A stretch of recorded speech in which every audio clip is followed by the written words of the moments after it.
마더와이즈 지혜 넷째 주 넷째 날입니다. 아내의 언약 3. 기도로 시작하기. 주님, 저를 주님께 드립니다. 제 모든 것이 주님의 것입니다. 주님, 제 삶을 마음껏 사용해 주세요. 외울 말씀.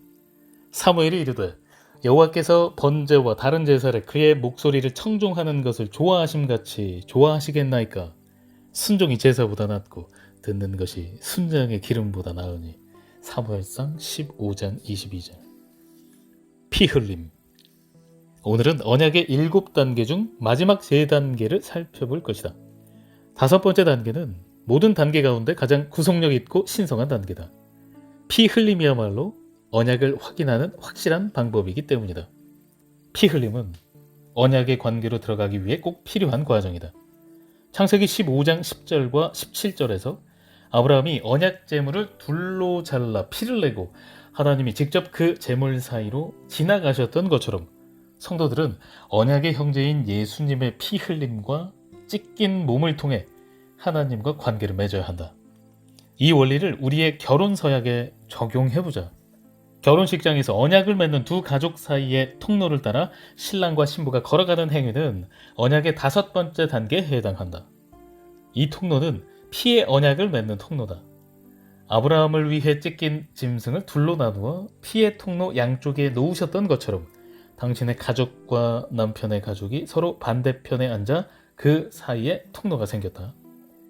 당신이 그 통로를 걸어갈 때 미혼이었던 예전 삶을 떠나 새로운 삶에 들어서는 것이다.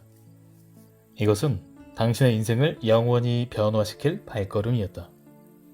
결혼식에서 당신이 통로 끝에 다다랐을 때 두 사람은 손을 잡고 제단으로 향한다. 모든 제단 위에는 희생제물이 있다. 그곳에서는 무엇인가가 죽는다.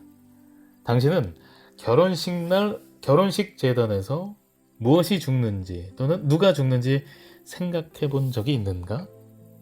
그 답은 바로 신랑과 신부다. 신랑과 신부는 독신생활, 자기중심성, 이기심에 대해 죽어야 한다. 제단으로 나아가는 목적이 바로 이 때문이다. 결혼식의 여러 의식이 무슨 의미인지 말해준 사람이 있었더라면 하는 아쉬움이 생기지 않는가? 부부들이 언약과 제단과 희생제물의 의미들을 제대로 이행했다면 결혼 첫날부터 생길 수 있는 수많은 문제와 심지어 이혼 문제까지도 피할 수 있지 않았을까? 신랑과 신부가 케이크를 자르는 것은 하나가 되기 위해 그들의 살을 자른다는 상징적인 행위다. 같은 잔으로 나눠 마시는 행위는 그들이 같은 인생에 함께 참여함을 상징한다. 그러나 살을 자르는 언약이 실제로 이루어지는 곳은 신혼방이다. 신부가 남편과 육체적으로 하나가 될 때 피 흘림을 통한 두 사람의 언약이 맺어진다.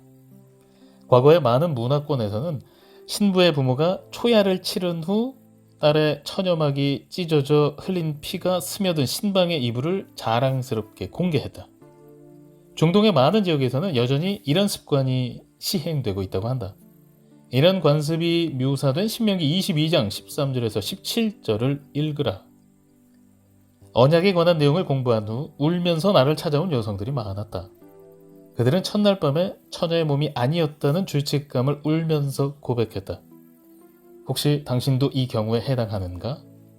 모든 것을 알고 계시는 하늘 아버지께 당신의 죄를 고백하라. 당신의 죄를 아뢰고 언약의 형제인 예수님께 용서와 죄 씻음을 받고 당신에게 필요한 치유를 받으라. 지금 있는 곳에서 바로 시작하라. 그리고 오늘 결혼 서약에 온전히 헌신할 것을 결단하라. 결혼하지 않은 상태에서 남편이 아닌 남자와 육체 관계를 맺고 있다면 법적으로 결혼할 때까지 그와 상관계를 중단하라. 두 사람의 관계가 상관계 없이 유지될 수 없다면 그 관계는 결혼 생활의 숱한 압력을 견뎌내지 못할 것이다. 언약에 대한 이 공부가 고통스러운 사람들도 있을 것이다. 남편이 당신을 버리고 두 사람 사이의 언약을 깨버렸을지도 모른다. 때로 그로 인한 고통과 분노, 좌절감과 괴로움을 견디는 게 너무 힘겨울 수도 있다. 그러면 어떻게 해야 할까? 그렇게 할걸. 만약 그렇게 했더라면 하며 계속 후회 속에 산다면 결코 온전한 회복을 향해 나아갈 수 없다. 나의 것을 주님의 것으로 바꾸는 위대한 교환을 하기로 결심해야 한다. 마음의 모든 공허함을 주님의 충만하심으로 바꾸라. 모든 상처를 그리스도의 평강과 바꾸라. 모든 부족함과 두려움을 그분의 충분하심으로 바꾸라. 예수님은 그분께 드린 나의 모든 고통을 그분의 풍성한 생명과 바꿔주실 것이다. 믿어지지 않더라도 시도해보라. 언약을 기념하는 식사. 축하 음식은 언약 당사자들이 하나가 되었음을 축하하는 만찬이다. 축하 음식은 언약을 기념하는 한 부분이다. 그리스도의 공생의 사역에서 첫 번째 사건은 혼인잔치에서 일어났다. 예수님은 그 결혼잔치에서 첫 번째 기적을 행하셨다. 요한복음 2장 1절에서 11절. 축하 음식은 언약을 맺은 두 사람이 하나가 되었음을 상징하는 또 다른 행위다. 미국에서는 종종 언약을 맺은 두 가문이 결혼식 전날 밤에 축하하는 의미로 음식을 먹는다. 예행 연습을 하는 셈입니다. 결혼식이 끝나면 연회를 하며 기념 음식인 케이크를 모든 손님에게 돌린다. 서로에게 케이크 조각을 먹여줄 때 두 사람은 이렇게 말하는 것이다. 이것은 내 몸을 상징해요.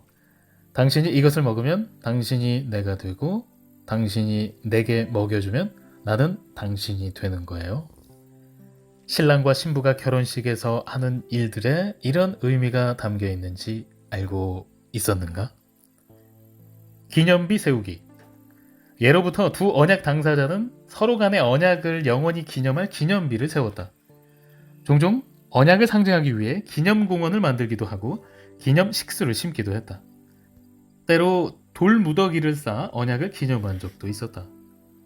남편과 아내의 하나됨을 일깨워주는 것은 바로 두 사람 사이에서 난 자녀다.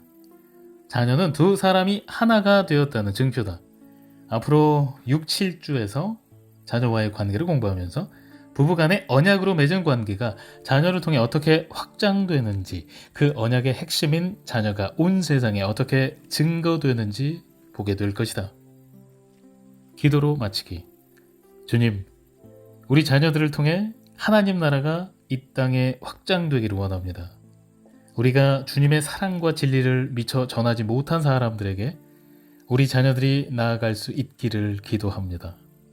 주님, 저희 자녀를 주님의 나라로 인도하여 주세요. 예수님의 이름으로 기도합니다. 아멘. 좋은 어머니 팁. 아들과 딸에게 언약의 의미를 가르쳐주며 결혼에 대해 준비할 수 있도록 도와주라. 결혼식의 모든 과정에는 각각 의미가 있다.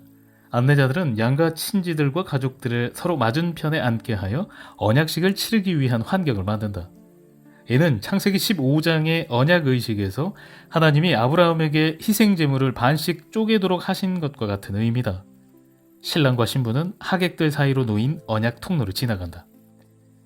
부모들은 자녀들의 언약식에 함께 참여하므로 특별한 자리를 배정받는다. 입장할 때는 자녀들에게 권위를 가진 위치에, 퇴장할 때는 조언자의 위치에 앉는다. 신랑이 먼저 입장하는 이유는 언약의 주도자로서 그 언약을 성취하는 데 더 큰 책임이 부여된다는 것을 의미한다. 또한 가정을 세우는 일에 리더 역할을 맡기 때문에 신부보다 먼저 서약을 한다. 신부 아버지가 신부와 함께 입장하여 신랑에게 인도하는 것은 사위를 인정하고 지지한다는 것을 딸에게 표현하는 것이다. 또한 신랑에게 순결한 신부로서 흰 예복을 입은 딸을 넘겨준다는 뜻이기도 하다. 이렇게 신부 아버지가 신부를 보내는 의식은 딸의 행복에 대한 책임을 신랑에게 맡긴다는 의미를 담고 있다. 이제 영적, 정서적, 육체적으로 신랑이 신부의 필요를 채워줄 책임을 갖게 된다. 보통 더 힘이 센 오른손은 힘을 상징한다. 부부는 서로의 오른손을 꼭 잡고 상대방에게 힘을 실어주며 서로를 보호할 것을 서약한다. 신랑과 신부는 하나님과 증인들 앞에서 결혼 서약을 통해 구속력 있는 맹세를 하게 된다. 신랑과 신부의 들러리들은 서약에 대한 특별한 증인 자격으로 그 자리에 서는 것이다. 결혼 반지를 교환하는 것은 두 사람이 서로를 받아들인다는 것을 의미한다. 평생 동안 그 반지를 끼고 모든 사람에게 두 사람이 혼인 서약을 맺었음을 알린다. 신부의 면사포에도 특별한 의미가 있다. 얼굴을 가린 채 언약 의식을 시작하는 이유는 신부의 순결과 정숙함을 상징하기 위해서다.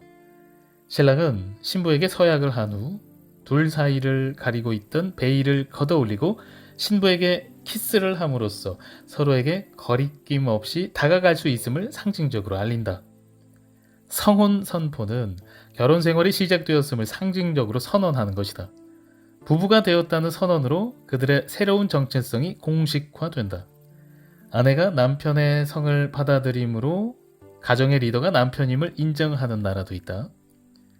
하객들은 언약식의 증인이 되어 새로운 부부가 결혼 서약을 충실히 지키도록 돕겠다고 약속한다. 축하 음식은 언약의 당사자인 둘이 하나가 되었다는 상징이다. 부부가 함께 케이크를 자름으로써 언약을 맺는 행위를 상징적으로 보여준다. 서로에게 케이크를 먹여주는 행위는 둘이 하나가 되었음을 상징한다.